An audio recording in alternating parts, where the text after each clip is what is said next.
7వ వాక్యం చదువుకుంటాం. ఇంకా రాకడ వరకు కూడా మనం ఎలా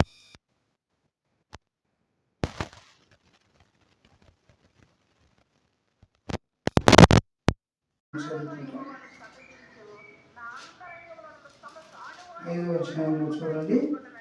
7వ వచనం ఏం రాయబడుతుందంటే, సహోదరులారా, ప్రభువు రాకడ వరకు ఓపిక కలిగి ఉండి అంటారు. కాబట్టి నన్ను కూడా ప్రభువు బలలో ప్రవేశించిపోయే ముందు మరి ఏమంటున్నారంట, సహోదరులారా ఒకరికి ఒకడు. ఇక్కడ ఏం చేస్తున్నాడు? 11 ఇదే వచనం కదా, మీకు 7వ వచనం చెప్పాను కదా, 5వ అధ్యాయము 7వ వచనంలో ప్రభు అంటున్నాడు, సహోదరులారా ప్రభు రాకడ వరకు కూడా ఎలా ఉండాలంట? ఓపిక కలిగి ఉండుడి. కాబట్టి ఓపిక నశిస్తూ ఉంటుంది. ప్రభు రాకడ ఇంకెప్పుడు వచ్చింది?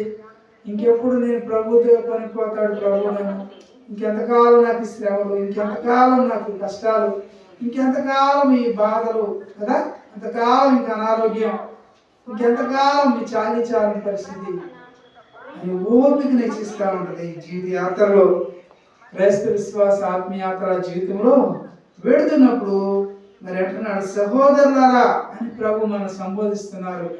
ప్రభు రాకడ వరకు, ఎప్పటి వరకు అంటే మనము ప్రభు యొక్క రాకడ వరకు మనం ఎలా ఉండాలంట? ఓపిక కలిగి ఉండాలంట. ఓపిక కలిగి ఉండాలంట. సుబ్రహ్మ గారు విన్నారా? కాబట్టి ఓపిక కలిగి ఉండండి, అధైర్యపడమాకండి, ధైర్యం ఉండండి. దేవుడు మీకు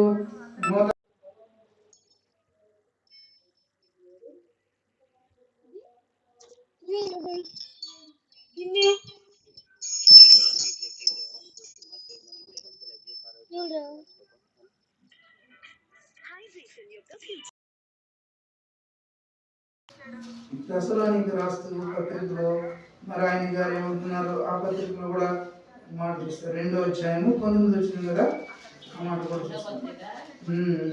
తెస్సలోనికీ రాసిన పత్రిక 2వ అధ్యాయము 19 వచ్చినలో, కాబట్టి మొదటి పత్రికను చూడండి. ఏలైనగా ఆనందమైనను అతిశయ కిరీటమైనను మన ప్రభువైన యేసు యొక్క రాకడ సమయమున ఆయన ఎదుట మీరే కదా. కాబట్టి మరి మన గురించి చెప్తున్నటువంటి మాటలు, కాబట్టి నిశ్చయముగా మీరే ఆ మహిమను ఆనందమునై ఉన్నారు. కానీ మనం ఎలాంటి వారు ఉన్నామని చూస్తే ఇక్కడ ప్రభు రాకడ వరకు కూడా మనం ఎలా ఉండాలని మరి భక్తులు కోరుకుంటున్నారు. తెస్సలోనికీ రాసిన మొదటి పత్రిక 2:19లో మన గమనాన్ని తీసుకొస్తే ఏం మాట్లాడుతూ వచ్చారంట? ఏలైనగా మా యొక్క నిరీక్షణ అయినా కూడా, మా ఆనందమైన కూడా ఏది అంటే మనకి ఏంటంట?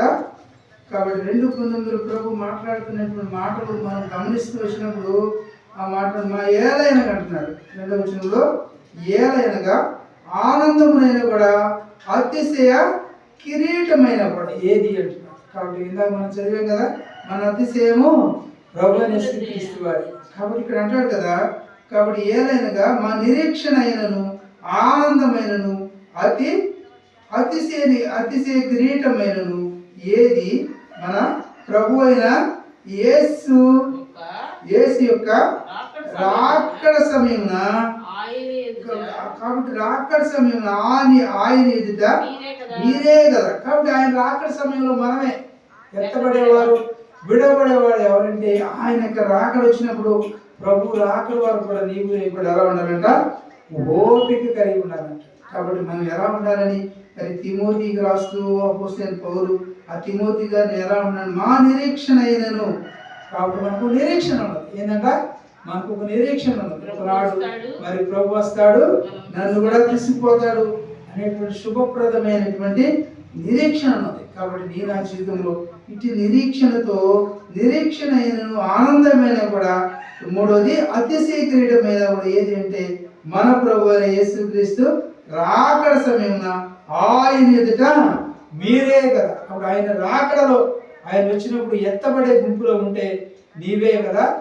కాబట్టి ఒకవేళ ఎత్తబడే గుంపులో ఉంటే ఆయన చూస్తావు, లేకపోతే నీవు కూడా ఆయన చూడలేము. కాబట్టి నీవు నేను కూడా ఎలా ఉండాలంట, ఆయన రాకడ వరకు కూడా ఎలా ఉండాలంటున్నాడు, ఓపిక కలిగి జీవించాలంటున్నాడు. కాబట్టి సహోదరులారా, ప్రభు రాకడ వరకు ఓపిక కలిగి ఉండి, యాకోబు పత్రిక 5లో చదువుతున్నాను, 5వ అధ్యాయంలో 7వ వచనం చదువుతున్నాను, గమనించండి. చూడుడి అంటున్నాడు. కాబట్టి మధ్యాహ్న కాలంలో మీరు చూడాలి. కాబట్టి నీవు నేను కూడా, మనం అందరం కూడా చూడటానికి ఒక వ్యక్తిని మనకి ప్రభు పరిచయం చేస్తున్నాడు. ఎవరంటే ఆ వ్యక్తి?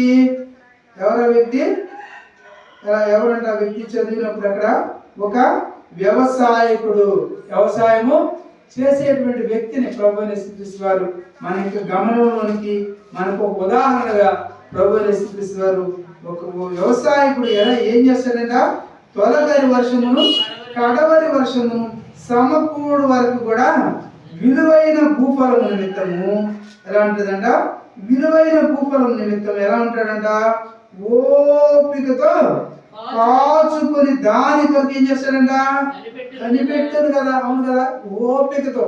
ఎప్పటి నుంచి ఓపికతో ఉన్నాడు? జూలై మాసం నుంచి డిసెంబర్ మాసం వరకు కూడా ఎంత ఓపిక కలిగి ఉన్నాడు. మొక్కలు వేయటం, విత్తనాలు వేయటం, నారు నాటడం, ఎన్ని కలుపులు తీయాలి, పిండులు వేయాలి, మందులు కొట్టాలి కదా. ఇవన్నీ కూడా ఓపికతో చేస్తున్నాడు. ఎందుకంటే నమ్మకంతో చేస్తున్నాడు. ఎందుకంట ప్రభు యొక్క, కాబట్టి ఆ యొక్క భూఫలం నిమిత్తం, ఆ యొక్క భూఫలం, భూమి పండితే నా అప్పులన్నీ తీరుతాయి కదా, నా కుటుంబ అవసరాలకి ఉపయోగపడతాయి అనేటువంటి ఆశతోనే కదా.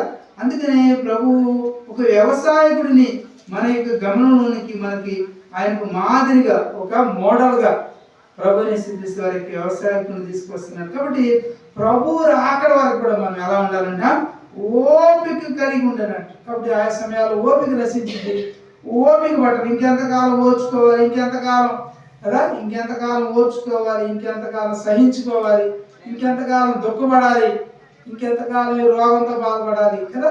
గిరేక విధాలని ఇంకా ప్రభువును తీసుకుంటే బాగుంది కదా.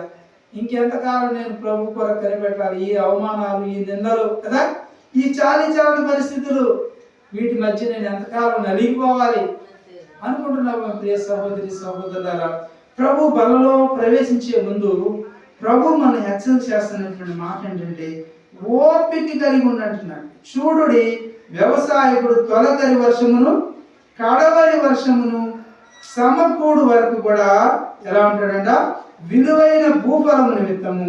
ఎలాంటిదంటది?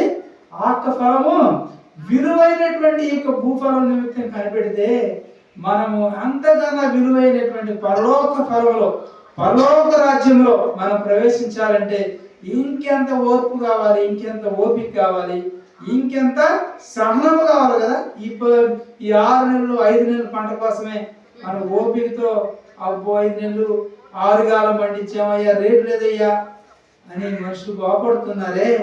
అయితే ప్రభు అంటున్నారు ఈ మధ్యాహ్న కాల సమయంలో, చూడుడి, వ్యవసాయకుడు తొలకరి వర్షమును కడవరి వర్షమును సమకూడు వరకు కూడా ఎలా ఉంటాడంట, విలువైన భూఫలం. ఇక్కడ ప్రాముఖ్యమైనటువంటి మాట ఏంటంటే విలువైనది ఆ భూఫలం కదా, ఆ యొక్క పంట అనేటువంటి విలువైనది కదా. మనం చూసుకోవాల్సిన దారుల్లో ఎన్ని రాసులు పోస్తారు కదా రోడ్ల మీద, ఇవన్నీ కూడా ఆడబెట్టుకుంటా ఉన్నారు, జాగ్రత్త చేస్తున్నారు, పట్టాలు కప్పుతున్నారు, తెస్తున్నారు కదా, ఇవన్నీ కూడా మళ్ళీ ఆడబెడతా ఉన్నారు. ఇప్పుడు కారణం ఏంటంటే దానిని వాళ్ళకంగా ఏవైనా కూడా మనకి చక్కగా మన కుటుంబ అవసరాలు తీరుతాయి, ఆర్థిక అవసరాలు తీరుతాయి కదా, సాంఘిక అవసరాలు తీరుతాయి. కాబట్టి విలువైనటువంటి భూఫలం కొరకే ఒక మనుషుడు ఎంతగా తాపత్రయపడుతుంటే, ఓపిక కలిగి ఉంటే, ఆ యొక్క పరలోక పట్టణంలో నీవు నేను కూడా ప్రవేశించాలని ఇంకెంత ఓపిక కావాలి, ఇంకెంత సహనం కావాలి, ఇంకెంత దీర్ఘశాంతం కావాలి, ఒకసారి ఆలోచించండి. కాబట్టి ఆ యొక్క బంగారు వీధుల్లో, ఆ యొక్క పట్టణంలో మనం తిరగాలంటే, అందుకనే ప్రకటన గ్రంథంలో అంటాడు కదా, 22వ అధ్యాయము 7వ వచనంలో చూస్తే, ప్రకటన గ్రంథం 22:7 కూడా చదవండి. ఆ మాట చూపించి మనం ముందుకెళ్దాము. 22వ అధ్యాయం చివరి అధ్యాయం, 22వ అధ్యాయము. ప్రభు అంటున్నాడు 22:7 చదవండి. ఇదిగో నేను త్వరగా వచ్చుచున్నాను, ఈ గ్రంథములోని ప్రవచన వాక్యమును గైకొనువాడు ధన్యుడు అంటున్నాడు. కాబట్టి ఈ మధ్యాహ్న కాల సమయంలో ప్రభు యొక్క వాక్యంలో పరిశుద్ధ గ్రంథంలో ఉన్నటువంటి గైకొనేటువంటి వాడు, వినేటువంటి వాడు, విశ్వసించేవాడు ఎలాంటి వాడని దేవుని వాక్యం సెలవుస్తుందంటే ప్రభు అంటున్నాడు ధన్యుడు అంటున్నాడు. దేవుడు నిన్ను నన్ను కూడా ఒక ధన్యుడుగా ధన్యాలుగా చేశాడండి. ఈ లోకంలో ఎంతకాలం జీవించిన నాడు చనిపోవాల్సిందే. అయితే మనకు ఒక నిరీక్షణ అంటే దేవుడు ఇచ్చాడు కదా. ఆ యొక్క నిరీక్షణ ఉండబట్టే మనం జీవించగలుగుతున్నాం. కాబట్టి నా జీవితంలో అట్టి గురి కలిగి మనం జీవించాలి, నిరీక్షణతో జీవించండి. దేవుడు ఈ లోకంలో ఈ కళ్ళు మూసినా కూడా పరలోకంలో మనం కళ్ళు తెరుస్తాము. అంత విశ్వాసంతో, అంత నిశ్చితో మీరు ప్రార్థన కలిగి ఉండండి. అంత యథార్థంగా జీవించండి, అంత నీతిగా మీరు జీవించండి. జీవితంలో కొన్ని కష్టాలు రావచ్చు. నీతిగా జీవించినప్పుడు, యథార్థంగా జీవించినప్పుడు కదా అనేకమైనటువంటి కష్టాలు, అనేకమైనటువంటి నష్టాలు, అనేకమైన పోగొట్టుకోవచ్చు. అయినా కూడా నీతి కొరకు ఆకలి దప్పులు గలవారు ధన్యులు, వారు తృప్తిపరచబడతారు. కాబట్టి దేవుడు నిన్ను తృప్తిపరుస్తాడు. ఆయన విడిచిపెట్టేవాడు ఎంత మాత్రం కూడా కానే కాదండి. కాబట్టి ప్రకటన గ్రంథము 2:22 అంటున్నాడు, ఇదిగో నేను త్వరగా వచ్చుచున్నాను అంటున్నాడు. ప్రభు రాకడ సమీపంగా ఉంది. ఇంకా ఇందాక కూడా మనం చదువుకున్నాం,